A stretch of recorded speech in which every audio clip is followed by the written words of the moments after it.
सबसे पहले तो नमस्कार बनारस। और एक बार फिर से जब भी मैं यहाँ आता हूँ तो सब एक बार कहते हैं हर हर महादेव। हर हर महादेव। जैसा कि आपको मालूम है हमारे साथ हैं सबसे पहले थिएटर के स्टार, फिर ओटीटी के स्टार और अब फिल्मों के स्टार प्रतीक गांधी।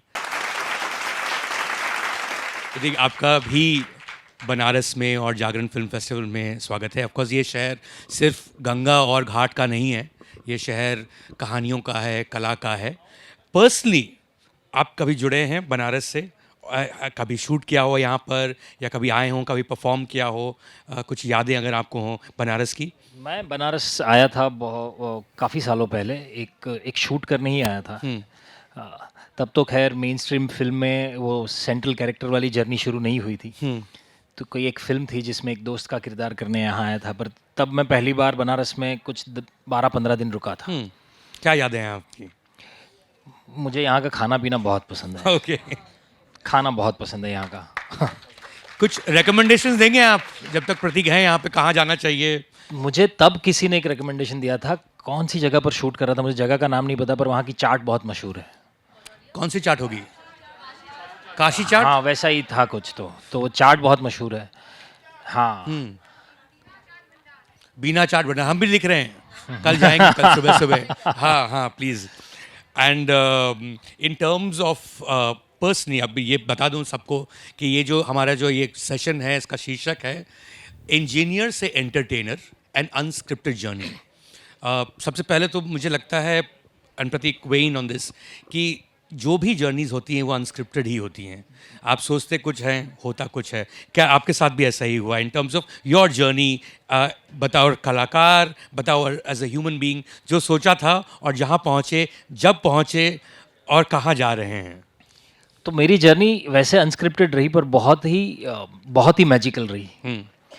क्योंकि इतनी बार ऐसा हुआ है कि मैंने कहीं एक बार सोचा था कि ऐसा कुछ होगा तो मज़ा आएगा, और वो हुआ। तो कहीं मुझे लग रहा था कि कोई मेरे अंदर की बात बहुत करीबी से सुन रहा है, और जैसे मैं सोचते जा रहा हूँ वैसे शायद वो स्क्रिप्ट लिखते जा रहा है कि मुझे यहाँ से वहाँ जाना है। एक एग्जाम्पल दीजिए, उदाहरण दीजिए।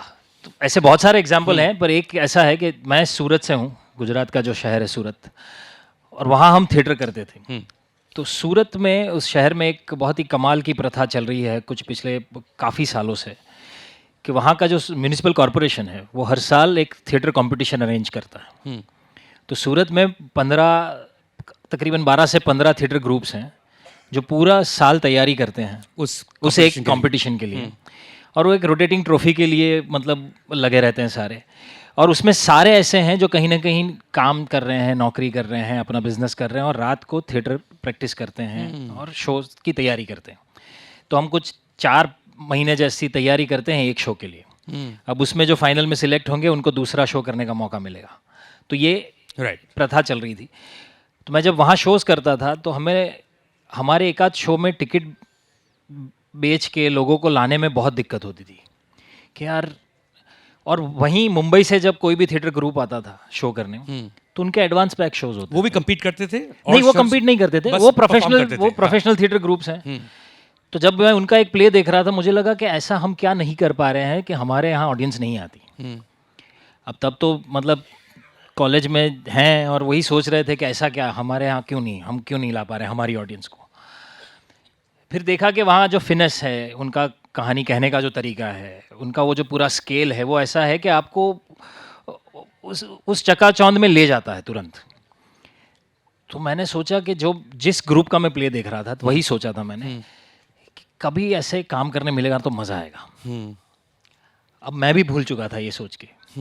फिर तो मैंने डिप्लोमा छोड़ के 1 साल जॉब किया, उसके बाद डिग्री के लिए मैं जलगांव गया, और 2004 में इंजीनियरिंग की डिग्री और वही सूरत का छोटा सा थिएटर का एक्सपीरियंस लेकर जब मुंबई गया, यही सोच के गया था कि दोनों फील्ड में एक साथ काम करना है, तो मुंबई ही एक शहर है।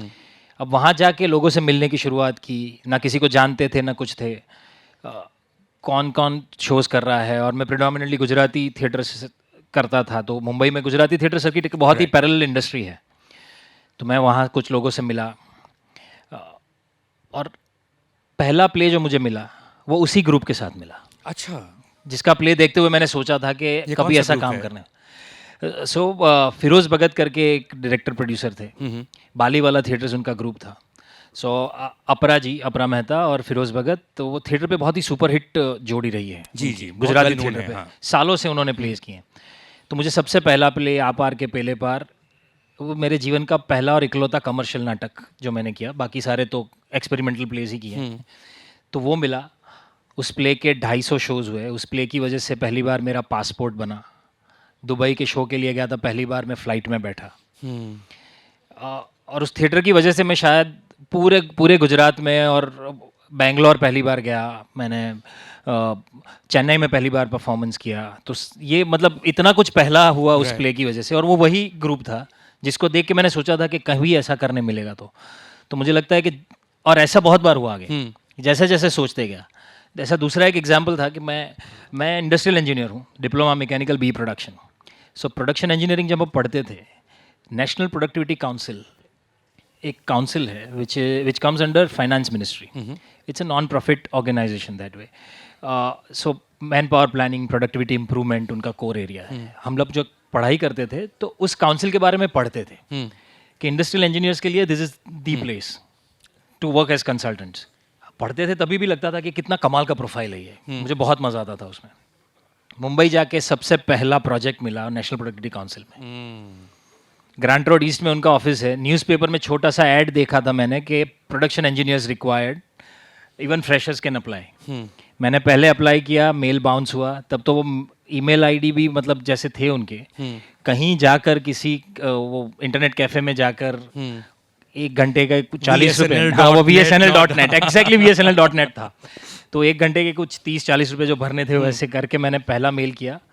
3 दिन बाद देखा कोई रिप्लाई नहीं, तो मेल बाउंस हुआ था। वापस दूसरी बार मेल किया और दूसरे ही दिन कॉल आया। और जब मैं गया, मुझे अभी भी याद है वो, मैं नीचे से लिफ्ट में चढ़ा था, 4th या 5th फ्लोर पे लिफ्ट जैसे आ रही थी, मैं देख रहा हूँ एक टूटा सा बोर्ड था, NPC national productivity council, and I could not believe my eyes कि सबसे पहला प्रोजेक्ट मैं वहीं पर करने जा रहा था। काफ़ी यंग लोग हैं यहाँ पे, पढ़ाई कर रहे होंगे, कॉलेज में होंगे, स्कूल्स में होंगे, कुछ और भी सपने होंगे, बट आप इंजीनियर बने। बहुत से लोग यहाँ हैं जो शायद इंजीनियर बनेंगे। BHU भी है इस शहर में, बनारस हिंदू यूनिवर्सिटी बहुत नामी इंजीनियरिंग कॉलेज है यहाँ पे। एंटरटेनर और पहले इंजीनियर, इन दोनों में कॉमन क्या है? इन दोनों में कॉमन मुझे लगता है कि सबसे पहले तो इंजीनियरिंग जो है ना, मुझे वो डिग्री नहीं लगती, मुझे लगता है कि वो सोच का एक तरीका है। It's the way you think, it's the way you live your life, it's the way you look at issues. So engineer वो 4 साल में सिर्फ इंजीनियरिंग की डिग्री नहीं लेते, मुझे लगता है कि वो प्रॉब्लम सॉल्विंग टेक्निक अंदर खून में घोल लेते हैं। तो जहाँ प्रॉब्लम दिखता है वहाँ सीधा दिमाग सोल्यूशन की ओर चला जाता है। एटलीस्ट ऐसा मेरा एक्सपीरियंस रहा है। और एंटरटेनर का भी ज़्यादातर वही रोल रहता है। किस तरह से? कि इतने सारे वेरिएबल्स में हम काम करते हैं, हम इतने सारे वेरिएबल्स के साथ कॉन्स्टेंटली एक्सपेरिमेंट करते हैं। तो इंजीनियर का भी जज्बा एक्सपेरिमेंटेशन का होना चाहिए और एंटरटेनर का भी जज्बा एक्सपेरिमेंटेशन का ही होना चाहिए। Every story, every character, every team, हम सिर्फ खुद को लेके जाते हैं, बाकी इतने सारे अननोन होते हैं हमारे आसपास कि हम सब एक्सपेरिमेंट कर रहे हैं। ये भी फील्ड ऐसा है एंटरटेनमेंट का कि जहाँ पर कोई एक इक्वेशन नहीं है सक्सेस का, कि आप अगर ऐसी फिल्म बनाओगे तो ही चलेगी। ऐसा कोई एक फॉर्मूला नहीं है। अगर ऐसा होता तो कोई एक आदमी ज़रूर होता जिसकी सारी फिल्में हिट हों, राइटर, एक्टर, प्रोड्यूसर, डायरेक्टर, कोई नहीं है ऐसा। और इंजीनियरिंग में भी वैसा ही है कि आप जितना रिस्क लेने की तैयारी रखते हो, शायद उतने ही इनोवेटिव बन पाते हो। तो मुझे ये दोनों चीज़ें बहुत करीबी लगती हैं। कॉर्पोरेट में काम करके दूसरे 2-3 पैरेलल्स में ढूंढ पाया। मैंने कॉर्पोरेट में 10-12 साल काम किया है। तो कॉर्पोरेट में भी क्या होता है ना कि आप कॉन्स्टेंटली ईगो ही मैनेज कर रहे हो। फिल्म सेट पे भी हम कॉन्स्टेंटली ईगो ही मैनेज कर रहे होते हैं। वो एक स्टार्टअप है, एक फिल्म सेट भी एक तरह से स्टार्टअप ही है, कांस्टेंट स्टार्टअप है। Right right. एक्टर की जर्नी और फाउंडर की जर्नी, मुझे लगता है स्टार्टअप फाउंडर की जर्नी बहुत सिमिलर होती है। You fail constantly, you get rejections constantly, and you strive for success, and everything has to happen on constant basis. एक फिल्म चल गई उसका मतलब ये नहीं कि मैं पूरी जिंदगी उस फिल्म के नाम पे निकाल लूंगा। Right. Immediately next film is an equal challenge, और सक्सेस के बाद वो चैलेंज और भी बढ़ जाता है। राइट।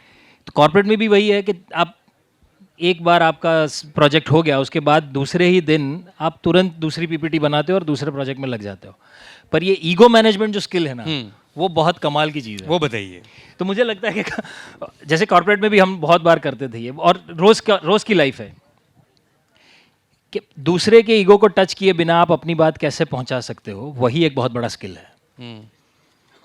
क्योंकि मेरे दिमाग में अगर कोई आइडिया है, मैं सीनियर से शेयर कर रहा हूँ, उनके ईगो को टच किए बिना मैं अपनी बात पहुंचाऊं और उनको इस आइडिया पे बात करने पर मजबूर करूं, वही पहला स्टेप होता है। फिल्म सेट पे भी यही होता है कि राइटर ने लिखा है, डायरेक्टर ने सोचा है और एक्टर परफॉर्म कर रहा है। तो जब हम कर रहे होते हैं तब ऑलरेडी 3 हाथ तो बदल चुके हैं। तो इसमें जो ट्रांजिशन हुआ है उसमें लॉस का पॉसिबिलिटी बहुत ज़्यादा होती है। तो बतौर एक्टर मैं चाहता हूँ कि वो लॉस कितना कम कर सकता हूँ। अब उसमें मुझे अपनी बात भी रखनी है। तो मुझे लगा अगर मुझे इनको कुछ कहना है कि नहीं ये सीन में ये आई डोंट फील इट, वो मैं कैसे कहता हूँ उस पर बात निर्भर होती है और किस हिसाब से मैं उन तक पहुँचा सकता हूँ। तो ये 2 पैरेलल ऐसे हैं जो इंजीनियरिंग और एंटरटेनमेंट वर्ल्ड दोनों में बहुत कंसिस्टेंटली चलते रहते हैं, और even in corporate world I think. Right. But personally अगर आपकी कहानी, आपकी जर्नी की हम बात करें, एंड ये बहुत इंस्पिरेशनल इसलिए है कि ऑफ कोर्स एक डिबेट चल चुका है, nepotism, outsider, insider, but the fact is कि हम सब जहाँ से आते हैं, मिडिल क्लास घरों से आते हैं, ऑफ कोर्स हमारी कुछ कुछ टैलेंट्स होंगी, हमारी कुछ महत्वाकांक्षाएं होंगी, बट एक प्रैक्टिकल बात भी है कि भाई यार रेंट भी पे करना है, घर भी चलाना है, एक दिन शादी भी करनी है, बच्चे भी होंगे, and that is a very tough thing to do अगर आप मेन स्ट्रीम आर्ट में अगर आप डील कर रहे हो। आपने वो जो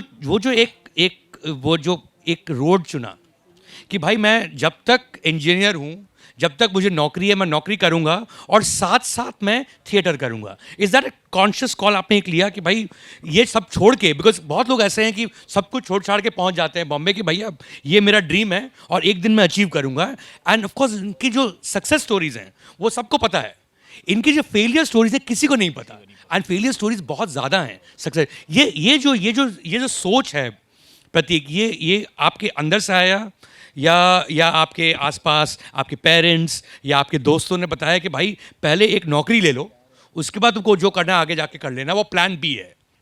नहीं, ये बहुत कमाल की बात है। जैसे आपने कहा कि हम सब ऐसे घरों से आते हैं जहां हमने हमारे माता पिता को देखा है एक एक पैसा जुटाते हुए। फीस भरनी है तो उसके लिए भी पहले से प्लानिंग होती थी, एक साइकिल लेनी है तो उसकी प्लानिंग भी कुछ 1-1.5 साल पहले से होती थी। और मैं तो शिक्षकों के घर से आता हूँ, मेरे परिवार में सारे टीचर्स रहे हैं और सारे संगीत से जुड़े हुए लोग हैं, हवेली संगीत और शास्त्रीय संगीत से जुड़े हुए लोग, पर कोई भी प्रोफेशनल आर्टिस्ट कभी नहीं बना था मेरे पहले। बहुत पहले से ये पता चला था कि करना दोनों चीज़ों में है काम। ना मुझे किसी ने इंजीनियरिंग के लिए फोर्स किया, ना ही एक्टर बनने के लिए फोर्स किया, ये मेरी खुद की चॉइस। मतलब ये 3 इडियट्स वाली कहानी नहीं है? नहीं है, एकदम नहीं। माँ बाप ने फोर्स किया कि भैया इंजीनियर बन जाओ पहले? नहीं। इनफैक्ट मेरे डैड तो मुझे ये कहते थे कि तू थिएटर करता है, तू इतना अच्छा है, I can see that you should continue with this and you do whatever it takes. और मुझे उल्टा उनको कहना पड़ता था कि नहीं, इसमें थोड़ा समय लगेगा, क्योंकि ये इतना अनस्ट्रक्चर्ड बिजनेस है। Entertainment world is an unstructured industry. वहाँ कोई ऐसा एक रूट नहीं है जैसे इंजीनियर बन के आप ग्रेजुएट इंजीनियर ट्रेनिंग के तौर पे किसी कंपनी में जुड़ते हो, फिर junior executive, senior executive, junior manager, senior manager, DGM, ये एक करियर पाथ होता है। Correct. ऐसा एंटरटेनमेंट वर्ल्ड में नहीं है कि आप अगर, मैं एनएसडी से भी अगर पास होके आता हूँ तो भी ऐसा ज़रूरी नहीं है कि मुझे इमीडिएटली काम मिल जाएगा। Right. तो इसका काम करने का तरीका ही अलग है। तो मैंने सिर्फ ये सोचा था कि मुंबई में रहूँगा, काम ढूंढूंगा, मौका कब मिलेगा पता नहीं है, पर तब तक खुद को तैयार करना ज़रूरी है। और सबसे ज़्यादा ज़रूरी है तब तक टिकना। और वो जो टिकने की बात है कि फिजिकली और मेंटली हेल्दी रहकर टिकना बहुत ज़रूरी है। वो तभी हो सकता है कि जब ये जो रेंट का खर्चा है, खाने पीने का खर्चा है, ट्रैवल का खर्चा है, ये सारी चीज़ों से मैं थोड़ा अपने आप को दूर रख पाऊँ और साथ साथ क्राफ्ट पे भी काम कर पाऊँ। तो ये जितने लोगों से बात करता था, दोस्तों से, घर वालों से, उन सबको लगता था कि ये थियोरेटिकली बहुत अच्छा लग रहा है, पर प्रैक्टिकली आज तक किसी को करते हुए हमने देखा नहीं है। And it doesn't make sense, because ultimately तुम्हारे पास 24 घंटे ही होंगे, तो तुम 24 घंटे में करोगे क्या? मुझे नहीं पता था उस टाइम उस चीज़ का जवाब कि मैं कैसे और क्या करूँगा। सिर्फ ये पता था कि ये अगर मुझे करना है तो एक ही तरीका है। घर से कोई प्रेशर नहीं था, पर मुझे ऐसा लगता था कि इसके बिना शायद कहीं पर ना जर्नी थोड़ी लॉस्ट हो जाएगी। टीवी बहुत बड़ा था जब मैं मुंबई गया था 2004 में। मैंने बहुत सारे ऑडिशन दिए, पर टीवी में आउटराइट रिजेक्ट हो गए। एक भी ऑडिशन टीवी में क्लिक नहीं हुआ जी, क्योंकि तब टीवी की जो रिक्वायरमेंट थी ना उस टाइम पे, जो मैं देखता था, हर महीने एक नया शो बनता था।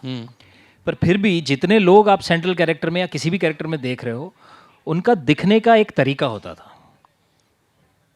फिजिक एक फिजिक है, एक रंग है, एक वो एक तरीका होता था, और मैं शायद उस ढांचे में कहीं फिट नहीं बैठता था। तो ऑडिशन में भी मुझे बोलते थे कि हाँ ठीक ठाक ही कर लेते हो, पर नहीं यार ये नहीं, it's not working.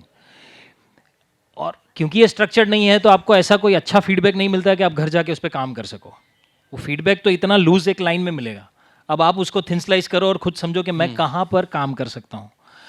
But theatre is something that I mean it was a place where I could relate myself with. तो मुझे लगा थिएटर एक ही ऐसी जगह है जहाँ अपने क्राफ्ट पे अच्छे से काम हो सकता है, क्योंकि थिएटर एक ऐसा माध्यम है ना जो मुझे एक कैरेक्टर को बार बार परफॉर्म करने का मौका देता है। 250, 300 शो, 500 शो में तो एक ही कैरेक्टर को बार बार 500 बार परफॉर्म करना, मतलब एक ही इमोशन को मैं अलग अलग तरह से ढूंढता हूँ हर बार। तो मेरे दिल, दिमाग और शरीर को उस एक इमोशन का एड्रेस अलग अलग तरह से पता होना चाहिए। अब ये धीरे धीरे करते करते करते करते फिर मुझे पहली गुजराती फिल्म मिली। वो भी मैंने जॉब के साथ की। तब तक तो कॉर्पोरेट में वो ज़माना आ चुका था कि आप एनुअल लीव्स जो है वो आप यूज़ कर सकते हो एक साथ, 20-22 दिन की छुट्टी। तो मैं तो छुट्टियां बचा के चलता था, मतलब कि मुझे लगता था कभी अगर एक मौका आएगा तो शायद छुट्टी तो होनी चाहिए साथ में। और तब तक मैं जिस कंपनी के लिए काम करता था, पहला सीमेंट प्लांट ऑपरेशनल होने वाला था।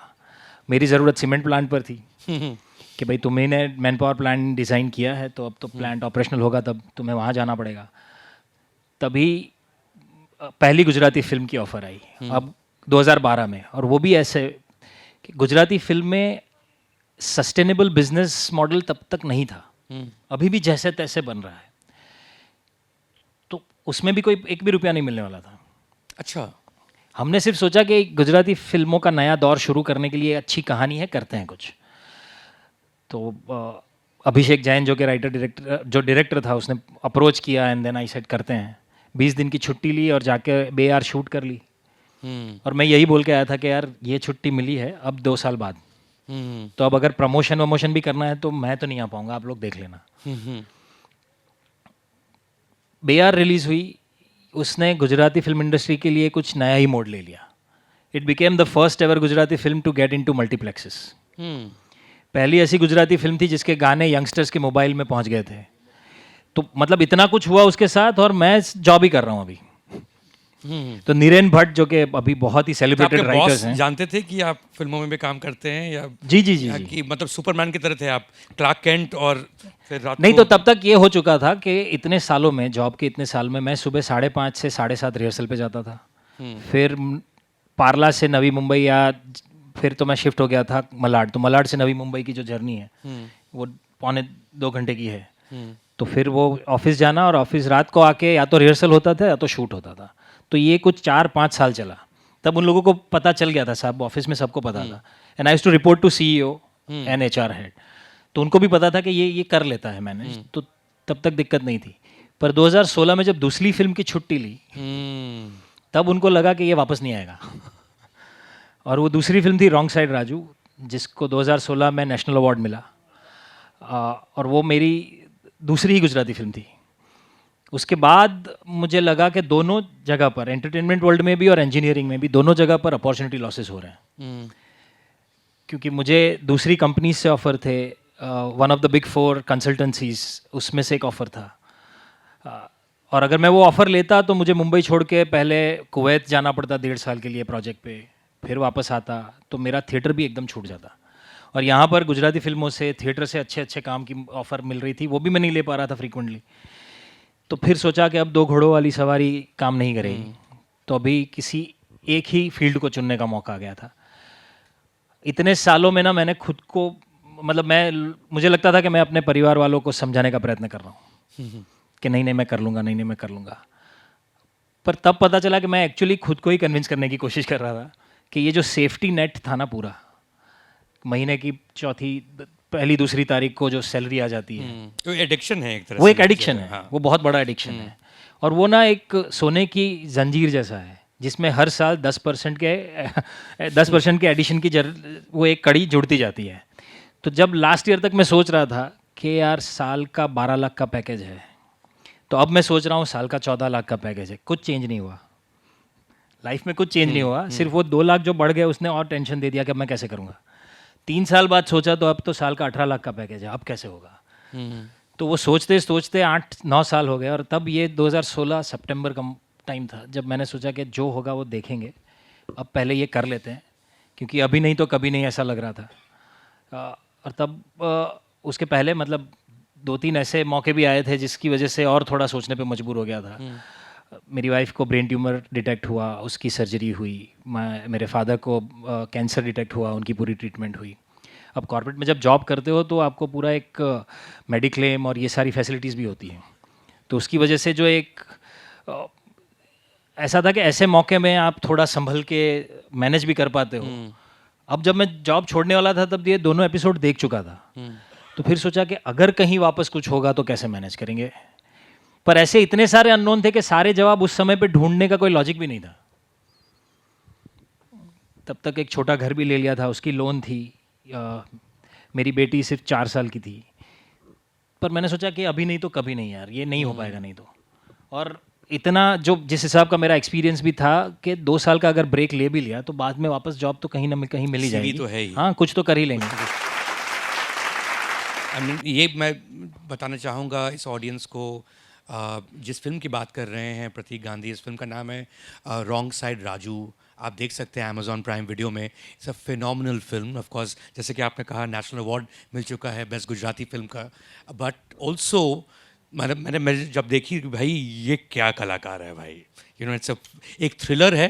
आज रात को अगर आप जाएँ तो प्राइम वीडियो में ज़रूर देखिएगा रॉन्ग साइड राजू, आपको बहुत पसंद आएगा। मुझे ये बताइए प्रतीक कि गुजराती जो लोग हैं ये बहुत ही कर्मठ लोग हैं, बहुत पैसे हैं इस कम्युनिटी के पास, बहुत इंटरेस्ट है इनको एंटरटेनमेंट में। अभी जो हम बात कर रहे हैं यहाँ पे अभी जो नवरात्रि चल रही है, वहाँ पे गरबा चल रहा है, दे रियली इन्जॉय देमसेल्व्स। मतलब शाम को पार्टी करते हैं, बॉलीवुड फिल्में उनको बहुत पसंद हैं, गाने बहुत पसंद हैं। गुजराती सिनेमा जो है वो हमेशा से इतना नीचे क्यों रहा है? एंड कहीं ना कहीं क्या आप कहीं पैरेलल देखते हैं इवन विद भोजपुरी सिनेमा? जो ये जो शहर है बनारस, ये भोजपुरी सिनेमा का गढ़ हो सकता था एक समय में, बट वो हमेशा हिंदी से थोड़ा नीचे रहा। व्हाट इज द रीज़न कि सब कुछ है बट इवन मराठी से थोड़ा नीचे आता है गुजराती सिनेमा? इसका कारण क्या है? ये बहुत ही ऐसा सवाल है जिसका जवाब हम लोग इतने सालों से ढूंढ रहे हैं, पर जितना मेरी समझ में आया है, क्योंकि गुजरात की एक जो क्लोज प्रॉक्सिमिटी रही हमेशा मुंबई से और हिंदी फिल्मों से, गुजराती और हिंदी दोनों देवनागरी लिपि से निकली हुई भाषाएं हैं। इतने सारे शब्द कॉमन शब्द हैं। भोजपुरी और हिंदी भी, भोजपुरी और हिंदी का भी वही है। जिसे हिंदी समझ में आती है वो उसे भोजपुरी समझने में उतनी दिक्कत नहीं होती, उसे गुजराती समझने में भी उतनी दिक्कत नहीं होती। अगर कोई गाँवठी गुजराती में बात करे तो बात अलग है, पर ज़्यादातर गुजराती आप समझ पाते हो बिल्कुल, अगर आप हिंदी समझते हो तो उस के चलते मुझे लगता है ज़्यादातर ऑडियंस का क्या हुआ कि अगर मुझे हिंदी समझ में आती है, अगर मैं हिंदी फिल्में इतनी देखता हूँ, तो अगर गुजराती फिल्में मेरी कहानी उस तरह से नहीं बता पा रही है तो then I am not interested. और ये शायद पैसों की बात नहीं है, ये उस ऑडियंस के 3-4 घंटों की बात है। घर से निकलो, वहाँ जाओ, टिकट लो, फिल्में देखो और बाहर आओ। अगर मुझे वो एक्सपीरियंस नहीं मिल पा रहा है तो मैं क्यों देखूँ? ये बहुत लंबे अरसे तक चला। और पिछले कुछ 10-12 सालों में जो कहानी बदली है कि अर्बन ऑडियंस भी अब धीरे धीरे गुजराती फिल्में देखना शुरू कर चुकी है, पर उसमें एक जो कंसिस्टेंसी चाहिए हमें स्टोरी टेलिंग की, जो शायद मुझे लगता है कि मलयालम, तमिल, तेलुगु, इन इंडस्ट्रीज़ ने बहुत अच्छे से निखारा है। उन्होंने अपनी खुद की बातों को, मराठी ने भी जी, तो और जैसे मराठी लिटरेचर इतना समृद्ध है, गुजराती लिटरेचर बहुत समृद्ध है, तो लिटरेचर से निकली कहानी आप तक शायद पर्दे तक पहुँची ही नहीं है। और बहुत सारी बार ये हुआ है, जो मैंने खुद भी देखा है, कि हमने कहीं ना मेन स्ट्रीम को कॉपी करने का एक अपना जो सोच है उसे छोड़ा नहीं है। तो एक्चुअली बनाना चाहते हैं आप हिंदी फिल्म, हाँ, आप हिंदी फिल्म बनाना चाहते हो, पर कम बजट में गुजराती फिल्म बना के दे दोगे, कम बजट में भोजपुरी बना के दे दोगे, तो that doesn't make sense as an audience. मुझे लगता है ऑडियंस को, जैसे प्योर कहानी है, अब गुजराती फिल्मों की बात करूं तो हेल्लारो करके जो गुजराती फिल्म बनी थी 2017 में, उसे नेशनल अवार्ड मिला था। इतनी कमाल की कहानी, इतनी कमाल की फिल्म है, क्योंकि वो गुजरात की कहानी है, वो गुजरात के कल्चर की कहानी है, तो दैट रेजोनेटेड विद पीपल। पर अगर if I am trying to be something, तो वो शायद मुझे लगता है प्रिटेंशियस लगता है, और शायद इसलिए ऑडियंस उतना अच्छे से जुड़ नहीं पाती है। और हिंदी फिल्मों के साथ भी होता है, if we are trying to be Hollywood that doesn't work, but if we are trying to be us, if we tell our genuine story, तो शायद वो बहुत अच्छे से ऑडियंस तक पहुंचती है। तो प्रतीक ये बताइए कि जब आपने ये डिसाइड किया कि भैया अब मुझे कॉर्पोरेट लाइफ नहीं जीनी है, उस समय आपका डेजिग्नेशन क्या था? उस समय मैं था डेप्यूटी जनरल मैनेजर, और I was up for the next promotion which would have put me in senior management cadre. Right, because I mean जैसा कि आपने कहा, एक जो अंतर है एंटरटेनमेंट और इंजीनियरिंग और for that matter corporate life में, कि आप डेप्यूटी जनरल मैनेजर होते थे तो आप बन जाते जनरल मैनेजर, फिर बन जाते शायद VP, vice president etcetera etcetera, एक करियर पाथ होता। बट इसमें जो है कि आप 16 में आपने रॉन्ग साइड राजू की, ऑफकोर्स 4 साल लगे, बट सडनली ओवरनाइट पूरे देश ने, और मैं कहूँगा कि पूरी दुनिया ने, एक शो देखा, उसका नाम है स्कैम 1992। उसमें प्रतीक गांधी को देखा हर्षद मेहता के रोल में, and you were straight from deputy general manager to the CEO, जो सिर्फ एंटरटेनमेंट में हो सकता है। मुझे बताइए कि ये हुआ कैसे फर्स्टली, बिकॉज एक तो आपने रिस्क ले लिया, बट वो रिस्क के बाद 4 साल तो आप रिस्क ही ले रहे थे। How were those 4 years? कभी कभी ऐसा लगता है प्रतीक, एंड मैं काफ़ी एक्टर्स के साथ टाइम स्पेंड करता हूँ, मुझे लगता है कि कुछ एक्टर्स ग्रेट एक्टर्स होते हैं परफॉर्मेंस में, स्क्रीन पर, बट शायद वो ऑडिशन में उतने ग्रेट एक्टर ना हो, क्योंकि उनको जो कराया जाता है एज ऑडिशन वो अलग ही चीज़ होता है जो कि एक्चुअल परफॉर्मेंस में। क्या ये हो सकता है कि आप ऑडिशन के स्टार नहीं हैं, स्क्रीन के स्टार हैं, इसलिए 4 साल लग गए?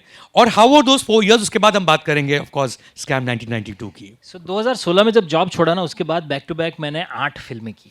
8 फिल्में की गुजराती, और 2 हिंदी फिल्में की, जिसमें दोनों में मैं दोस्त का किरदार कर रहा था। एक थी मित्रों, हीरो का बेस्ट फ्रेंड। हाँ। एक थी मित्रों फिल्म, जो कि जैकी बिगनानी और कृतिका कामरा उसमें लीड कर रहे थे, मैं उसका दोस्त बना था। और दूसरी थी लवयात्री। तो दोनों फिल्मों में मैं दोस्त था, दोनों हिंदी फिल्में थी। इनफैक्ट 2018 में वेंटिलेटर करके गुजराती फिल्म की मैंने, जो कि मराठी वेंटिलेटर की ऑफिशियल रीमेक थी। और मित्रों, दोनों फिल्में मेरी सेम डे रिलीज हुई थी। तो उन 4 सालों में मैंने बहुत सारी फिल्में की, बहुत सारा थिएटर किया, मेरे प्ले को लेके बहुत टूर की मैंने, जो इतने सालों से अंदर रहा था कि यार मैं टूर नहीं कर पा रहा हूँ, मैं दूसरे शहरों में जाके शोज़ नहीं कर पा रहा हूँ जॉब की वजह से उतने फ्रीक्वेंटली, तो वो किए। और ऑडिशंस भी देते थे। तब फिल्मों के ऑडिशंस कभी कभी कहीं कहीं से थोड़े बहुत आ जाते थे। वैसे ही एक बार मैंने स्कैम का ऑडिशन दिया था। अच्छा। मुकेश छाबरा के ऑफिस में। और फिर हंसल सर का फ़ोन आया कि हम लोग कुछ कर रहे हैं, मिलते हैं। तब मुझे पता चला मैंने जो ऑडिशन दिया था वो यही सीरीज़ है। खैर वो, आप हंसल को पहले से जानते थे? जी नहीं, मतलब मैं जानता था उन्हें। नहीं, वो तो दूसरी बात है। उनकी फिल्में देखी थी। क्या वो आपको जानते थे? पर ये अगेन वही बात है कि जो मैंने सोचा वो हुआ। जब मैंने शाहिद देखी थी, मैंने सोचा कि ये ऐसे डायरेक्टर्स, ऐसी कहानियाँ, ऐसे लोगों के साथ काम करने मिलेगा तो कितना मज़ा आएगा। अब मुझे नहीं पता था कि शुरुआत वहाँ से होगी और स्कैम उनके साथ करने मिलेगा। पर फिर जब हंसल सर से पूछा, स्कैम रिलीज़ होने के बाद कुछ इंटरव्यूज़ में बात हो रही थी तब, तो उन्होंने बोला कि मैंने तुम्हारा ऑडिशन देखा ही नहीं है। उन्होंने रॉन्ग साइड राजू देखी थी और पहले का मेरा कोई थिएटर प्ले देखा था। That's when he decided that will work together. Interesting. So in fact Sameer Nair जो कि अपलॉज के सीईओ हैं, उनके साथ उन्होंने बात की थी तब। स्कैम में जब उन्होंने मेरा नाम सजेस्ट किया था तो रॉन्ग साइड राजू के क्लिपिंग्स दिखाए थे कि ये एक्टर है। And wrong side Raju, if I am not mistaken, उसके जो प्रोड्यूसर्स थे वो थे अब अनुराग कश्यप, विक्रमादित्य मोटवाने, मधु Mantena, and I think Behel. Yes. Yeah. That was a company, Phantom Film, जो कि काफी बड़ी कंपनी थी. So one would think कि इसके बाद तो आपका एकदम immediate it will take off, but ऐसा हुआ नहीं. इनफैक्ट किसी ने देखा. हाँ, कहीं किसी ने देखा. और ये भी हमेशा हुआ है, मुझे आई एम श्योर कि बहुत सारे लोगों के साथ ये होता होगा कि आपने कोई काम कभी किया होगा, शायद तब उसका उतना रिटर्न ना मिले, पर कुछ सालों बाद सडनली वो 4, 5, 10 गुना मिल के साथ में आता है।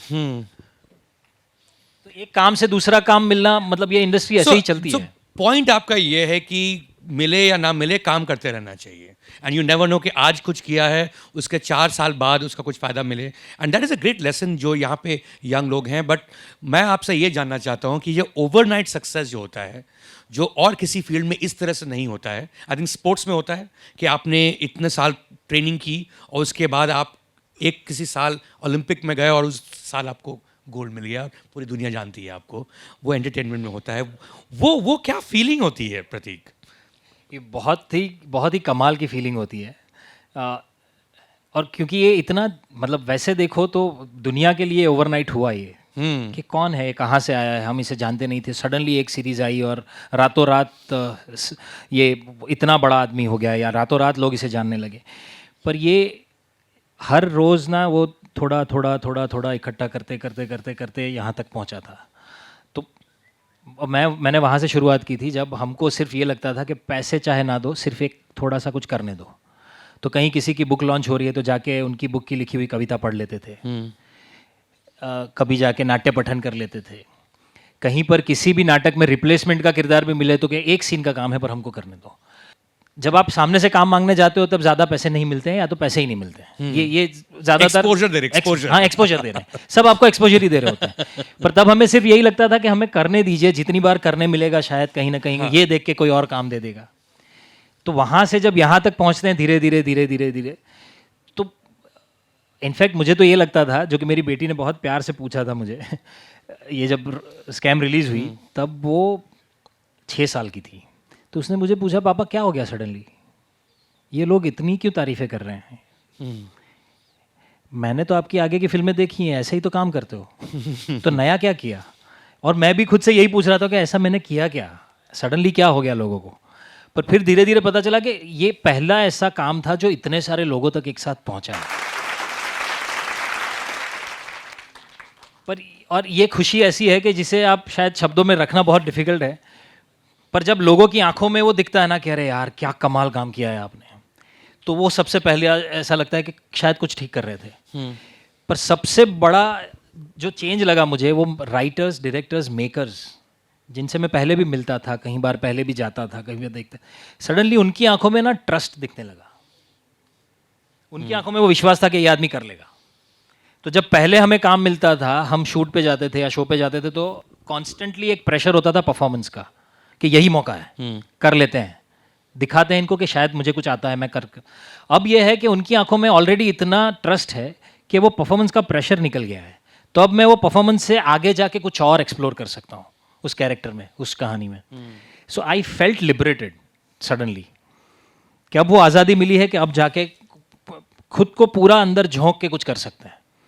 मैंने ऑफ कोर्स सबसे पहले इस ऑडियंस ने भी आपको सबसे पहले उसी शो में देखा होगा, बट ये भी कहना सही होगा कि वो जो किरदार है वो आसान किरदार नहीं है प्रतीक, बिकॉज यस एक लेजेंडरी फिगर होगा 1990s का हर्षद मेहता, बट ये भी सही है कि वो एक विलन भी थे।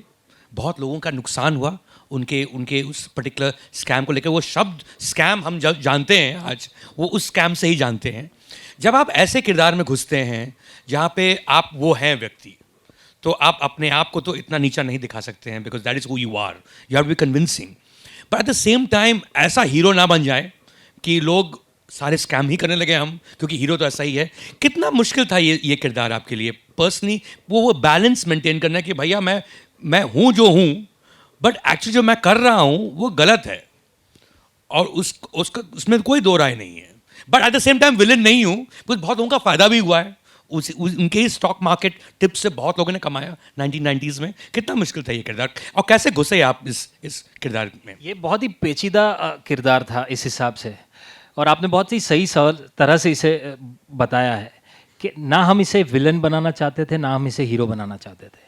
तो बतौर एक्टर मेरा काम ये था कि मैं सबसे पहले तो मैं उस किरदार को जज ना करूं। अगर मैंने अपने दिमाग में उसे हीरो बना लिया तो शायद मैं उसे अलग तरह से परफॉर्म करता, और अगर मैंने विलन बना लिया होता तो अलग तरह से परफॉर्म करता। मेरा काम और मेरा कंसंट्रेशन सिर्फ उसे इंसान बनाने में था। हम में से कोई 100% कंप्लीट नहीं है, कोई 100% सच्चा या गलत नहीं है। तो वो जो एक साइड है ना, तो मैंने उसकी जर्नी को ऐसे सोचा था कि एक सपने देखने वाला इंसान जो एक ऐसी दुनिया में अपनी जगह बनाना चाहता है जहां उसे कोई अंदर भी नहीं आने देता था, a classist world of stock market where a commoner was never allowed और नेवर वेलकम्ड। तो सपने देखना, उसे पाने की हिम्मत रखना, उसके पीछे भागना, फिर धीरे धीरे वो कॉन्फिडेंस से, ओवर कॉन्फिडेंस से एरोगेंस की जर्नी दिखानी थी कि आपको देखते देखते आपको लगना चाहिए कि यार यहां तक सही था, बस अब यहां रुक जाए तो अच्छा है, इससे आगे नहीं बढ़ना चाहिए। और वो खो चुका है, और वो खो चुका है, वो अपने आप में खो चुका है। तो मैंने सिर्फ यही जाना, क्योंकि वैसे देखो तो हर्षद मेहता के जीवन की जितनी बातें हैं वो बहुत सारे लोगों ने देखी होंगी, पढ़ी होंगी, वो सारी चीज़ें बाहर हैं, सब पता है, पर उसके दिमाग में क्या चल रहा था वो किसी को नहीं पता। तो वो एक ही एरिया ऐसा था जो मेरे लिए ओपन था to interpret, and that's what I tried, which largely worked No, for the absolutely audience. worked, clearly worked. And of course, ये एक किसी किताब पर आधारित थी, दो जर्नलिस्ट ने लिखी थी किताब, बट ये किताब हर्षद मेहता ने नहीं लिखी थी। सो वो जो घुसना किसी और व्यक्ति के अंदर, ये बताइए मुझे कि उसके बाद कितने सारे आपको रोल्स आए कि भैया अब ये प्ले कर लो, अब ये प्ले कर लो, ये रियल लाइफ कैरेक्टर प्ले कर लो, ये एक ज़रूर एक खुला होगा आपका एक नया जर्नी। एब्सोल्युटली, इनफैक्ट सरप्राइजिंगली ये हुआ कि स्कैम के बाद मुझे बहुत सारे लोगों ने बोला था कि अब थोड़ा संभाल के करना, एक तरह के किरदार लोग तुम्हें ज़्यादा ऑफर करेंगे, पर सरप्राइजिंगली ऐसा नहीं हुआ। अच्छा, मेरे पास बहुत अलग अलग तरह के किरदार आए, और तभी शायद मैं पिछले 4 सालों में इतनी अलग अलग प्रकार की फिल्में कर पाया हूँ, फिर चाहे वो रोम कॉम हो, चाहे सिर्फ कॉमेडी हो, चाहे ड्रामा हो, चाहे बायोपिक्स हो। पर क्योंकि बायोपिक मैं थिएटर में भी बहुत कर चुका हूँ, तो वो मेरा पर्सनल फेवरेट जॉनर है। तो जैसे फूले भी मैंने लास्ट की, वो भी एक बायोपिक है, उसके बाद गांधी भी एक बायोपिक है। स्टेज पे भी मैं कर चुका हूँ चंद्रकांत बख्शी, जो कि गुजराती लिटरेचर के बहुत ही मंजे हुए जाने माने लेखक थे, उनके जीवन पे आधारित उनकी जीवनी है। तो पर मुझे बायोपिक में मज़ा बहुत आता है कि ये सारा एक दायरा बना हुआ है ऑलरेडी कहानी का, जीवन का, पर उस किरदार को उसके दिमाग में घुस के एक्सप्लोर करने का जो मज़ा है वो बहुत ही कमाल का एक सेटिस्फेक्शन देता है। तो जब आप हर्षद मेहता प्ले करते हैं जो कि बायोपिक है, उसके बाद आप महात्मा फुले प्ले करते हैं जो कि बायोपिक है, मैं इस वक्त महात्मा फुले की बात कर रहा हूँ, महात्मा गांधी की बाद में बात करूँगा, बिकॉज अभी हाल में ही टोरंटो इंटरनेशनल फिल्म फेस्टिवल में प्रीमियर हुआ गांधी पर सीरीज़, जिसमें आप महात्मा गांधी प्ले करेंगे। अभी तक लोगों ने देखी नहीं है, थोड़ी बात करेंगे हम, but yes I think this will be the most iconic role ever in your career, और किसी भी एक्टर के करियर में इन दैट सेंस। बट कितना डिफरेंट होता है जब आप महात्मा फुले प्ले कर रहे होते हैं और जब आप हर्षद मेहता प्ले कर रहे होते हैं, बिकॉज हर्षद मेहता हम समझ सकते हैं, बिकॉज वो एक कंटेम्प्रेरी आदमी है, हम में से कोई बन सकता था Harshad Mehta, but Mahatma Phule is another time, एक अलग ज़माना है, एक अलग सोच है। वो कितना अलग है in terms of getting into the role? वो तो बहुत ही अलग है, क्योंकि हम बात कर रहे हैं कुछ 175-180 साल पहले की। वो टाइम अलग था, उस समय में चैलेंजेस अलग थे, लोग जिस तरह से सोचते थे वो अलग थे, और वैसे समय में जब जो महात्मा ज्योतिबा फूले और सावित्रीबाई फूले ने किया है वो शायद कोई सोच भी नहीं सकता था। तो जब स्क्रिप्ट आई तब हमने सोचा कि हाँ ये सारी चीज़ें हैं, अब इस किरदार को बनाना ऐसे है कि क्योंकि वो उस समय में एक एक दिन को जी रहे थे, तो बहुत आसान ये हो जाता है कि जैसे ही हम पढ़ते हैं हम अभी उन्हें पीछे मुड़कर देख रहे हैं। तो मेरा काम ये था कि मैं ऑडियंस को उस वक्त का, उस समय का ज्योतिबा फूले दिखाऊं, कि वो जब ये सोच रहे थे तब उन्हें नहीं पता था कि वो महात्मा बनने वाले हैं। जब वो ये एक एक चीज़ कर रहे थे, एक एक लड़ाई लड़ रहे थे, तब उन्हें नहीं पता था कि उसके बाद पूरी दुनिया उन्हें इस हिसाब से याद रखेगी, या जो वो चाहते हैं वो होगा। उनके लिए तो वो एक एक दिन ऐसा इम्पोर्टेंट था, वो चाहते थे कि कुछ हो। दुनिया बदली कि नहीं किसी को नहीं वो मालूम। उन्हें नहीं पता था। राइट तो मैंने उन्हें उस हिसाब से देखना पहले तो, क्योंकि वो एक अनलर्निंग होती है हमारे हिसाब। हम बचपन में उनके बारे में पढ़ चुके हैं, तो हमारे दिमाग में एक अलग छवि है, हम उन्हें देखते ही एक महात्मा की तरह हैं। राइट। तो पहले तो मुझे उन्हें महात्मा की तरह नहीं देखना था, मुझे उन्हें एक इंसान बनाना था अपने दिमाग में। तब जाके मैं वो सारी परत खोल सकता हूँ, तब जाके वो थोड़ा और रिलेटेबल बनता है, और तब धीरे धीरे उनकी journey scene by scene audience भी अपने हिसाब से उसे देख सकती है और इंटरप्रेट कर सकती है। So I actually didn't interpret him, I never wanted to put my tone to it.